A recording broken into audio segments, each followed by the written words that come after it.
So, after the basic introduction of evaporation and boiling, let's go in detail with evaporation.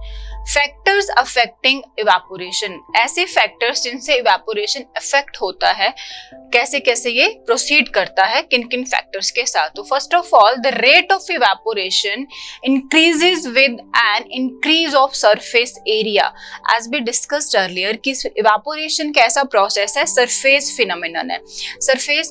Surface ऊपर वाला जो layer है उसके base पे ये डिपेंड करेगा. जितना ज्यादा सरफेस ज्यादा होगा उतना ही ज्यादा क्या होएगा, इवेपोरेशन होएगा. For example, if we have taken tea, जब हम पीते हैं कप में डाला होता है टी हमने, तो that will take time to be cool down, वो थोड़ा गर्म रहता है. But if we put that same tea, अगर हमने टी को क्या करा है, एक कप में डाला है, और सेम टी हमने किस में डाला है, सॉसर में, प्लेट में या किसी बॉल में डाल के ठंडा, हम कहते हैं ना बहुत जल्दी हमने जाना है कहीं outside, then we use to do that कि हम गिलास में या कप में चाय नहीं पियेंगे, उसको कटोरी में या सॉसर में डाल के ठंडा करके फटाफट से सिप करेंगे. तो दिस इज द डिफरेंस. अब देखो कप का जो सरफेस एरिया है, this much only, surface area is very small and here surface area is very large. तो जितना ज्यादा सरफेस एरिया होगा उतना ज्यादा क्या होएगा, इवेपोरेशन होगा.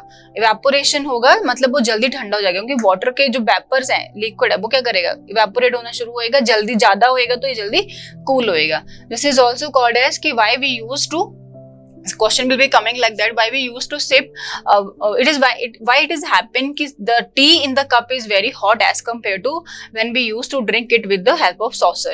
So because of the reason of surface area is more, evaporation is more. Next is different factors. Instead of surface area, rest other factors will also be here. Number one is temperature, then surface area, then humidity and wind speed. So temperature is also playing very important role. Temperature is directly proportional to evaporation.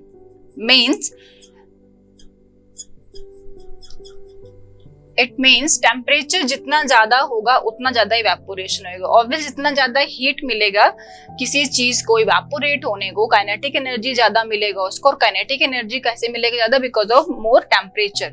और ज्यादा kinetic energy होने की वजह से particle क्या start करेंगे, easily evaporate होना start होंगे.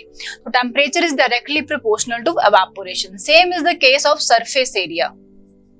मोर is the surface area, more will be the evaporation. So it is again directly proportional to evaporation.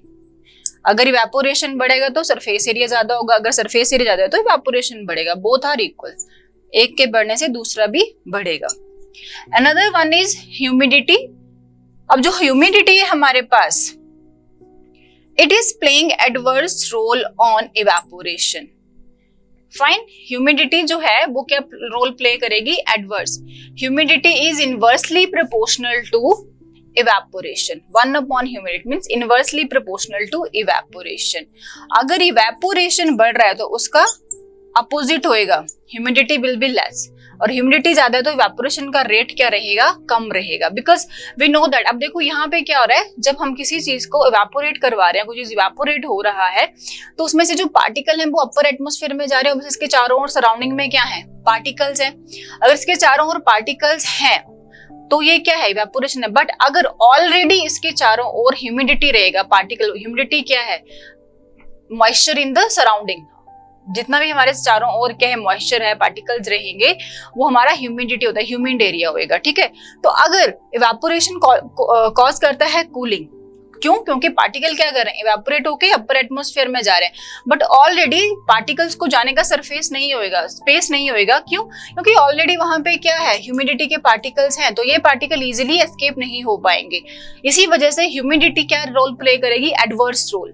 With increase in humidity evaporation का रेट क्या करेगा, फॉल करेगा, कम होएगा. Fine.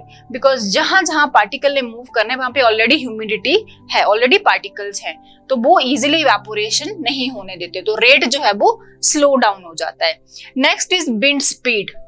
Wind speed is also playing important role, like it is also directly proportional to evaporation. जितना ज्यादा wind speed होगा उतना ज्यादा क्या होएगा, इवेपोरेशन। फॉर एग्जांपल आपने देखा होगा इन समर सीजन और winter also we are using to make our cloth, हम सूखने डालते हैं कपड़े बाहर, ठीक है। तो जब हम कपड़े सूखने डाल रहे हैं तो वी कैन सी दैट कि अगर क्लाउडी भी है दिन उस दिन तो बट हवा चल रहा है तो जो हमारे कपड़े हम जल्दी सूख जाते हैं, बिकॉज विंड स्पीड क्या करेगी, पार्टिकल्स को क्या करेगी, मूव करने में हेल्प करती है, काइनेटिक एनर्जी इंक्रीज होता है, और विंड स्पीड से क्या हो जाता है, हमारा इवेपोरेशन का रेट भी फास्टर होता है। तो wind speed is also playing important role for the sometime क्या होता है, हम कपड़ों को कूलर के आगे सूखने डालेंगे या फैन के नीचे डाल दें तो भी कपड़े सूख जाते हैं। तो ऐसा नहीं है, कपड़े सूखने के लिए सनलाइट जरूरी है, कपड़े सूखने के लिए क्या जरूरी है, विंड स्पीड। फाइन। जैसे कि स्पिनिंग होता है इन द वॉशिंग मशीन, तो वो spinning is also wind speed की वजह से वो स्पिन करे जाते हैं कपड़े, तो भी वो ड्राई अप हो जाते हैं, वाटर निकल जाता है। तो दैट्स वाई विंड स्पीड जो है वो क्या करती है, इवेपोरेशन को हेल्प करती है, फास्टन करती है रेट ऑफ इवेपोरेशन। तो मोस्ट इंपॉर्टेंट थिंग 4 फैक्टर जो हमने पढ़ा, सबसे पहला temperature, surface area, wind speed, ये तीनों फैक्टर क्या करेंगे, रेट ऑफ इवेपोरेशन इंक्रीज करते हैं, मतलब पॉजिटिव इफेक्ट दिखाते हैं। But only one factor is here, that is humidity, जो कि एडवर्स इफेक्ट दिखाएगा इवेपोरेशन पे, that is only humidity. Rest all are playing a good role. Scientifically क्या करेंगे, वो क्या करेंगे, उस चीज को प्रोसीड करने में हेल्प कर रहे हैं हमारी, बट ह्यूमिडिटी क्या कर रहा है, स्लो डाउन कर रहा है। So these are the factors.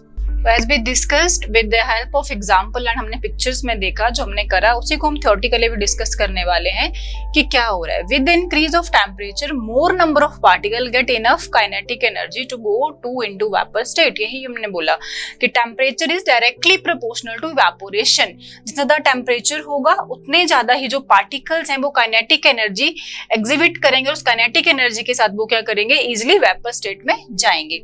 Next factor था हमारे पास humidity. Humidity is the amount of water vapor that is already discussed. है क्या humidity? Amount of water vapor in the air. Already क्या है, जो वाटर वेपर प्रेजेंट रहता है air में वो क्या है, ह्यूमिडिटी। अगर उसका अमाउंट ज्यादा होता है तो ह्यूमिड होता है, हमें क्या लगता है, वेटनेस, गर्मी सी भी फील होती है, ह्यूमस सा फील होता है। The air around us can not hold more than a definite amount of water vapour. तो जो हमारे चारों ओर एयर है उसका एक डेफिनेट अमाउंट है वाटर वेपर को होल्ड करने का। फाइन, क्योंकि हमें पता है हमारे चारों ओर एयर है, एयर में मॉइस्चर भी रहता है, बट एक डेफिनेट अमाउंट तक moisture, that is fine, that is applicable there. But अगर वो अमाउंट जो है इंक्रीज होता है उस अमाउंट से, जितना कि वो डेफिनेट अमाउंट में होल्ड कर सकती है वाटर, तो वो क्या कॉज करता है, ह्यूमिडिटी कॉज करता है। ठीक है, if the amount of water in air is already high, ठीक है, और अगर एयर में जो वाटर का मॉइस्चर का अमाउंट है दैट इज ऑलरेडी हाई, वो जितना होना चाहिए उससे भी थोड़ा ज्यादा है, ऑलरेडी है वहां पे, तो इवेपोरेशन ऑलरेडी ऑब्वियसली डिक्रीज करेगी ना। यही चीज हमने डिस्कस करी कि ह्यूमिडिटी क्या कर रही है, डिक्रीज करती है रेट ऑफ इवेपोरेशन। क्यों करती है, बिकॉज हमारे चारों ओर जो एयर है, that air is having a definite amount of holding amount of water with that, कुछ हद तक वो मॉइस्चर अपने पास रख सकता है। बट अगर वो amount of that definite amount of water से एक्सीड कर रहा है तो वो ह्यूमिडिटी है, और अगर ह्यूमिडिटी ऑलरेडी है तो इवेपोरेशन कैसे करेगा, no, evaporation is not possible, वो डिक्रीज करेगा।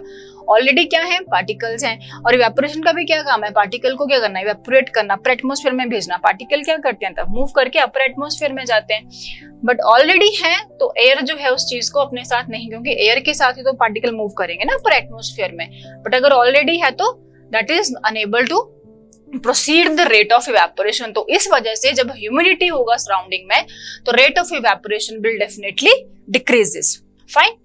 नेक्स्ट है wind speed. Higher the wind speed more is the evaporation. Obviously discussed with you, जितना स्पीड ज्यादा होगा पार्टिकल भी ज्यादा मूव करेंगे और इवेपोरेशन क्या होएगा, इंक्रीज होएगा।